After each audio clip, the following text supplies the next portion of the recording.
అందుకోసం ఈరోజు ప్రభుత్వం చెప్తుంది, మేము గోదావరి నుంచి బనకచెర్లకు నీళ్లు తీసుకెళ్తామని చెప్తున్నారు. 80,000 కోట్ల రూపాయలు ఖర్చు పెడతామని చెప్తున్నారు. ముస్లిం 30 కోట్ల రూపాయలకి డబ్బులు ఖర్చు పెట్టలేనటువంటి వాళ్ళు 80,000 కోట్ల రూపాయలు బనకచెర్లకు నీళ్ళట తీసుకెళ్తారని మేము అడుగుతున్నాం. ఈ రోజున వ్యవసాయం మీద చిత్తశుద్ధి ఉంటే మీకు ఇవాళ యూరియాకి కావాలని రైతులు పెద్ద ఎత్తున ఆందోళన చేస్తున్నారు. చివరికి ఎకరానికి అరకింట 50 కేజీల నుంచి 25 కేజీలు ఇస్తారని చెప్తున్నారు.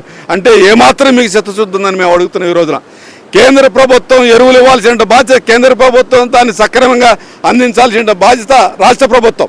కానీ రాష్ట్ర ప్రభుత్వం కేంద్ర ప్రభుత్వం ఎరువుల మీద సబ్సిడీ తగ్గిస్తుంటే కనీసం మాట్లాడట్లేదు.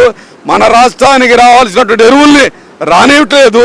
మీరు పార్లమెంట్లో మాట్లాడరు, ప్రతిపక్షం మాట్లాడట్లేదు.